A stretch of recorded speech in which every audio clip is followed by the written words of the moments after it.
ರಾಜ್ಯದಲ್ಲಿ ತಾವು ನೋಡ್ತಾ ಇರ್ಬೋದು, ಈಗ ಸುಮಾರು ಕಬ್ಬಿನ ಬಾಕಿ ಇನ್ನೂ 4 ತಿಂಗಳಾದರೂ ಕೂಡ 3,700 ಕೋಟಿಯಷ್ಟು ರೈತರಿಗೆ ಕೊಡಬೇಕಾದಂಥ ಬಾಕಿ ಉಳಿದಿದೆ. ತಾವು ಸುಮಾರು ಸರಿ ಎಲ್ಲ ಫ್ಯಾಕ್ಟ್ರಿಗಳಿಗೂ ಕೂಡ ಹೋದರೂ ಕೂಡ ಇವತ್ತು ಇನ್ನೂ ಮಟ್ಟ ರೈತರಿಗೆ ಬಿಲ್ ಕೊಡುವಂಥ ವ್ಯವಸ್ಥೆ ಇಲ್ಲ. ಯಾಕಪ್ಪ ಅಂತಂದ್ರೆ ಇವತ್ತು ಕಬ್ಬು ತುಳಿಯೋಕೆ ಖರ್ಚು ಎಷ್ಟು ಬರ್ತೈತಿ, ಹಾಕೋಕೆ ಎಷ್ಟು ಬರ್ತೈತೆ ಅನ್ನುವಂಥದ್ದು ಯಾರಿಗೂ ಕೂಡ ಗೊತ್ತಿಲ್ಲ. ಯಾಕಂದ್ರೆ ಸುಮಾರು ಈಗ ಕಬ್ಬು ಇದ್ದಂಥದ್ದು 40% ಇದ್ದರೆ ಇವತ್ತು ಈ ವರ್ಷ ಮತ್ತೆ 20% ಹೆಚ್ಚಾಗಿದೆ ಸರ್. ಸಾಕಷ್ಟು ಖರ್ಚು. ಒಂದು ಕಬ್ಬು 1 ಎಕರೆ ತುಳಿಯೋಕೆ 7,000 8 ಸಾವಿರ, ಗೊಬ್ಬರ, ಅನೇಕ ಖರ್ಚುಗಳಿಗೆ ಮಳೆ ಆಗ್ತಾಯಿದೆ, ಗೊಬ್ಬರ ಹಾಕಬೇಕು, ಮಕ್ಕಳ ಮದುವೆಗಳಿದ್ದಾವೆ, ಎಜುಕೇಷನ್ ಪರ್ಪಸ್ ಸಾಕಷ್ಟು ತೊಂದರೆಯನ್ನು ಇವತ್ತು ರೈತರು ಅನುಭವಿಸ್ತಾ ಇದ್ದಾರೆ. ಯಾವುದನ್ನು ಕೂಡ ಜಿಲ್ಲಾಡಳಿತ ಆಗಿರ್ಬೋದು, ನಮ್ಮ ಶುಗರ್ ಕೇನ್ ಕಮಿಷನರ್ ಆಗಿರ್ಬೋದು, ಸಕ್ಕರೆ ಸಚಿವರಾಗಿರ್ಬೋದು, ಯಾರು ಕೂಡ ಏನು ಕಿವಿ ಕೇಳದ ರೀತಿಯಲ್ಲಿ ಕೂತಿದ್ದಾರೆ. ಎಲ್ಲ ಸಕ್ಕರೆಯನ್ನು ಕೂಡ ಮಾರಿದ್ದಾರೆ ಸರ್ ಫ್ಯಾಕ್ಟ್ರಿಯವರು. ಸುಮಾರು ಫ್ಯಾಕ್ಟ್ರಿಗೆ ನಾವು ಅಡ್ಡಾಡಿ ಬಂದಿದ್ದೇವೆ. ಸಕ್ಕರೆ ಮಾರ್ಕೊಂಡು ಸಾಲ ಹರ್ಕೊತಾ ಇದ್ದಾರೆ ಹೊರತಾಗಿ ಕಬ್ಬಿನ ಬಿಲ್ಲನ್ನು ಹಾಕ್ತಾಯಿಲ್ಲ. ತಮಗೆ ಎಚ್ಚರಿಕೆಯನ್ನು ಕೊಡ್ತಾ ಇದ್ದೇವೆ ನಾವು.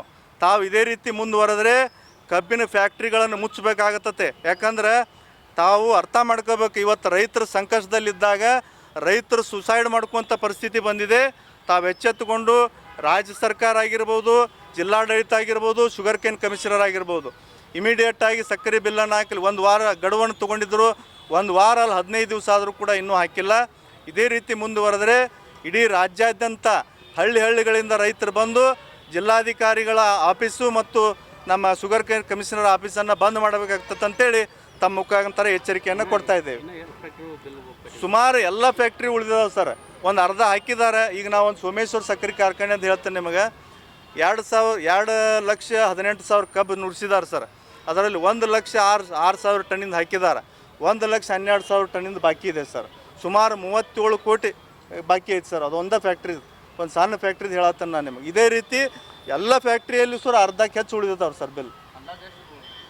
3,700 ಕೋಟಿ ಬಾಕಿ ಐತೆ ಸರ್ ರಾಜ್ಯಾದ್ಯಂತ ಟೋಟಲ್. ನಾಳೆ ನಾಡ್ದು ಆಗ್ತಾವಂತಾರೆ ಸರ್. ಈ DC ಅವರಿಗೂ ಕೂಡ ಮನವಿ ಮಾಡಿದ್ರು ಕೂಡ ಇವರು ನಾನು ಹೇಳ್ತೇನಂತಾರೆ. ಕಮಿಷನರ್ ಮಾತಾಡಿದ್ರು ಅವರು ಹೇಳ್ತಾವಂತಾರೆ ಸರ್. 1 ವಾರ ಗಡುವು ತೊಗೊಂಡಿದ್ರು. ತಮಗಾದರೂ ಗೊತ್ತಿದ್ದದ್ದು ವಿಷಯ ಐತಿ. 1 ವಾರ ಅಲ್ಲಿ 15 ದಿವಸ ಆದರೂ 10 ದಿವಸ ಆಯ್ತು ಸರ್. ಇನ್ನೂ ಮಟ್ಟ ಯಾರೂ ಹಾಕಿಲ್ಲ. ಮುಂದಿನ ನಡೆ ಅದ ಹೇಳ್ತಾ ಇದ್ದೇವಲ್ಲ ಸರ್. ತಾವು ಇದೇ ರೀತಿ ಮುಂದುವರೆದ್ರೆ ಉಗ್ರವಾದ ಹೋರಾಟವನ್ನು ನಾವು ಶುಗರ್ ಕೇನ್ ಕಮಿಷನರ್ ಆಫೀಸ್ಗೆ ಹಾಕಬೇಕಂತೇಳಿ ತಮ್ಮ ಮುಖಾಂತರ. ಅದೆಲ್ಲ 90 ಕೋಟಿ ಬಂದಿದೆ ಸರ್. ಅದು 50 ರೂಪಾಯಿದಂತ ಹಾಕಿದ್ದಾರೆ. ಅದನ್ನು 14 ದಿವಸದ ಒಳಗಾಗಿ ಕಬ್ಬಿನ ಬಿಲ್ಲನ್ನು ಹಾಕಬೇಕು. ಇಲ್ಲ ಇದ್ದರೆ ಇಂಟ್ರೆಸ್ಟ್ ಹಾಕಿ ಅದು ಎಷ್ಟು ದಿವಸ ಆಗಿರ್ತತಿ ಅದರ ಬಡ್ಡಿ ಸಹಿತ ಹಾಕಬೇಕಂತೇಳಿ ಸರ್ಕಾರ ಆದೇಶ ಮಾಡಿದೆ ಸರ್. 4 ತಿಂಗಳಾಯ್ತು ಸರ್ ಕಬ್ಬು ಕಳಿಸಿ ರೈತರು. ಒಬ್ಬೊಬ್ಬರು 2.5 ತಿಂಗಳಾಯ್ತು, 3 ತಿಂಗಳಾಯ್ತು, 4 ತಿಂಗಳಾಯ್ತು, ಇನ್ನೂವರೆಗೆ ಹಾಕಿಲ್ಲ. ಮಾಂತೇಶ್ ಕಮತ್ ಅಂತೇಳಿ ಸರ್. ಇವತ್ತಿನ ದಿನ ಕರ್ನಾಟಕ ರಾಜ್ಯದಲ್ಲಿ ಕಬ್ಬು ಬಿಲ್ಲಿಗಾಗಿ ನಾವು ರೈತರು ತಮ್ಮ ಪ್ರಾಣವನ್ನು ಕಳ್ಕೊಳ್ಳುವಂಥ ಒಂದು ವ್ಯವಸ್ಥೆಯನ್ನು ಮಾಡ್ತಾ ಇದ್ದಾರೆ. ಯಾಕಂತಂದ್ರೆ ಅರ್ಧ ಬಿಲ್ ಕೊಡೋದು, ಅರ್ಧ ಬಿಲ್ ಹಂಗೆ ಏನೋ ಒಂದು ಹರಕೆ ಸುದ್ದಿ ಹೇಳ್ಕೊತ ನಮ್ಮ ರೈತರನ್ನ ಮುಂದೂಡ್ತಾ ಇದ್ದಾರೆ ಬಿಲ್ಲು. ಈಗ ಅನೇಕ ನಮ್ಮ ರಾಜ್ಯಾಧ್ಯಕ್ಷರ ಮಾಂತೇಶ್ ಸರ್ ಅವರು ಹೇಳಿದ ಪ್ರಕಾರ ಮುಂದೂಡ್ಕೊತ ಹೊಂಟಾರ.